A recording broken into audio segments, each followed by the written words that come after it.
शुभ प्रभात दोस्तों। मैं Amit sir Vatsalabhai Vanmadi school of scholars Armori की तरफ से पिछले तासिका में हमने आपके 8वीं कक्षा की हिंदी की नई कविता जिसका नाम है क्या होगा यदि, व्हाट विल हैपन इफ़, इस कविता की शुरुआत की थी। इस कविता के कवि है रमानाथ अवस्थी। इन्होंने एक कल्पना के रूप में ये कविता यहाँ पे कही है कि वो कहते हैं कि अगर हम छोटी छोटी चीज़ों के लिए लड़ते झगड़ते रहेंगे तो हमारा समय उसमें व्यतीत होगा और इसकी वजह से हमें जो अपनी ज़िंदगी में नया ध्येय हासिल करना है, बहुत बड़े मकाम हासिल करना है, वो हम कभी नहीं कर पाएंगे।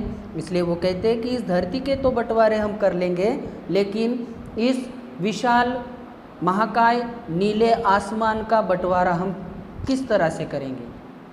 अगर हम एक दूसरे से बिछड़ते जाएंगे तो हमें जो महामिलन करना है, किसी नई चीज़ का निर्माण करना है, हमारी धरती को ब्रह्मांड में सबसे श्रेष्ठ बनाना है, या हमें जो भी ध्येय हमारे सामने है वो हम कभी हासिल नहीं करेंगे।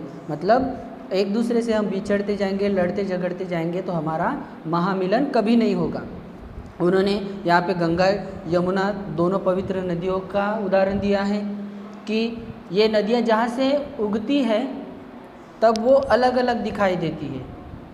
ये बहुत ही पवित्र और सुंदर तो है ही, लेकिन जिस जगह पर इनका संगम होता है वो जगह और भी ज़्यादा सुंदर दिखाई देती है। उन्होंने आगे ये भी कहा है कि चाँद जो है वो कभी भेदभाव नहीं करता, हर एक चांदनी पर वो समान तरीके से प्रकाश देता है। आगे वो कहते हैं कि इस धरती का हम बंटवारा करेंगे, लेकिन इस आकाश यानी इस नील गगन का हम बंटवारा नहीं कर पाएंगे। वो कहते हैं कि हर मुसीबत का, हर मजबूरी का अंत कभी ना कभी होता है। सूरज डूबता है, क्यों? क्योंकि अगले दिन उसको उगना होता है।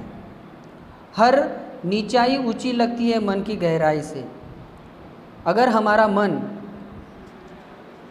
सक्षम है हर चीज़ का योग्य पद्धति से, योग्य सही मायने में, सही तरीके से उसका जो मापदंड हम अगर उसको बिना भेदभाव किए अगर उसका तोलमोल अगर नहीं करेंगे तो हम ये सारी चीज़ें हासिल कर पाएंगे। हमें हर नीचाई में भी ऊंचाई दिखाई देगी।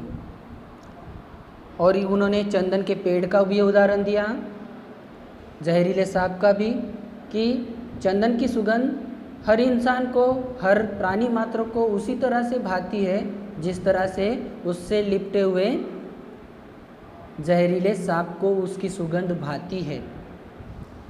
अगर हम दुनिया में जहर ही बांटते जाएंगे, विष ही बांटते जाएंगे तो इस चंदन का क्या होगा। इसलिए कहते हैं कि धरती को अगर हम बांट भी लेंगे तो इस नीले गगन का क्या होगा। ये तो हो गया पूर्वावलोकन पिछले तासिका का। आगे हम देखते हैं, समय बदल देता है सब कुछ स्वयं बदलता नहीं। पर्वत नदियाँ देता है पर खुद तो गलता ही नहीं।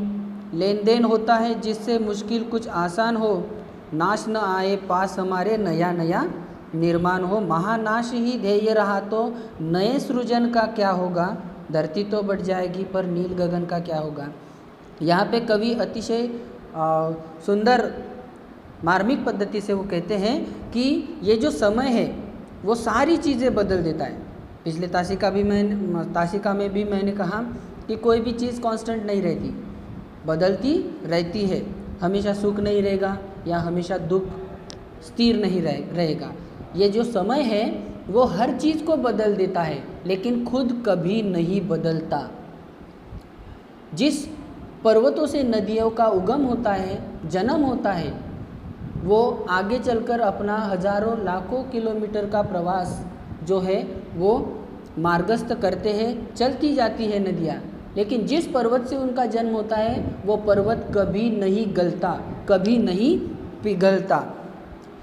अगर हम इस दुनिया में लेन देन, सुख दुख अगर बांटते रहेंगे तो हमारे सामने आने वाली हर मुसीबत, हर मुश्किल आसान हो जाएगी, सरल हो जाएगी। अगर हम ऐसा कर पाएंगे, एक दूसरे का सुख दुख बांटते जाएंगे, तो नाश या विनाश हमारे पास कभी नहीं आएगा और हम मानव नई नई चीज़ों का निर्माण कर सकेंगे। अगर हमारा उद्देश्य अगर विनाश ही रहा, महानाश ही रहा, तो हम नए निर्माण की बात ही नहीं कर सकते या नया निर्माण ही नहीं कर सकेंगे।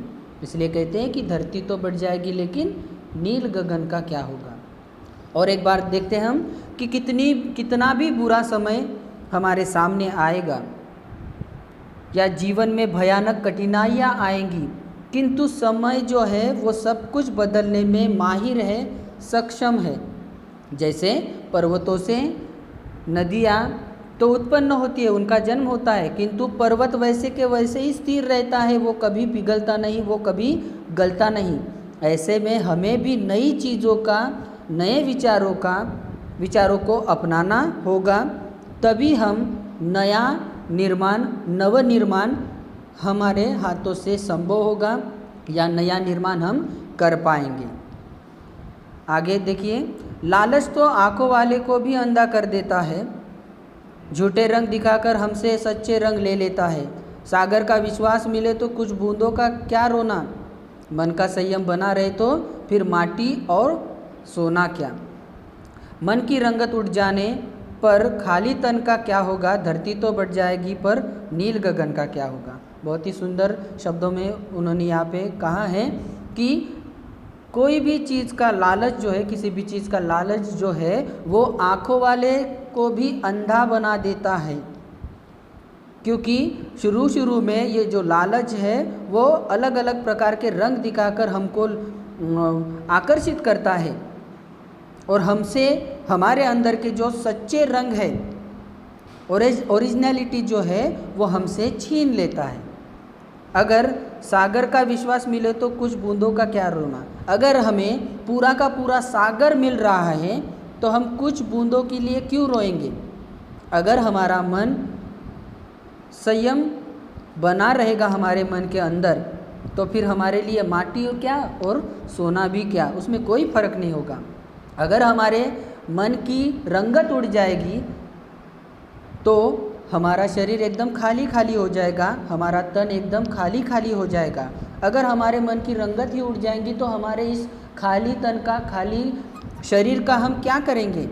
इसलिए वो कहते हैं कि धरती का तो हम बंटवारा कर लेंगे, लेकिन इस विशालकाय नीले आकाश का हम बंटवारा किस तरह से करेंगे। एक बार फिर से देखते हैं कि लालच के कारण हम भ्रमित हो जाते हैं, आँखों वालों को अंधा कर देते हैं, मतलब हम भ्रमित हो जाते हैं।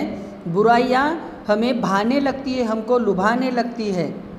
बुरे वक्त में हम अधीर हो जाते हैं, खुद का संयम खो देते हैं, लेकिन ऐसे वक्त में हमें अपना संयम खोना नहीं है। ऐसे समय में हमें अपने मन पर काबू रखना है, संयम रखना है और धीरज से काम लेना है या धीरज से काम लेना चाहिए। मन का संयम और अच्छे विचार ही हमें हमारे जीवन में परिवर्तन लाने में सक्षम है। अच्छे विचार और मन का संयम ही हमारे जीवन को परिवर्तित कर सकता है या हमारे जीवन में परिवर्तन लाने में वो ही काबिल है, वो ही सक्षम है। मैं आशा करता हूँ कि यह कविता आपको अच्छे से समझ में आई होगी। आपको यह कविता आपके नोटबुक में लिखनी है, साथ ही साथ इसके कठिन शब्दार्थ भी लिखने हैं। इसके आगे के जो प्रश्नोत्तर हैं हम अगली तासिका में देखेंगे। धन्यवाद।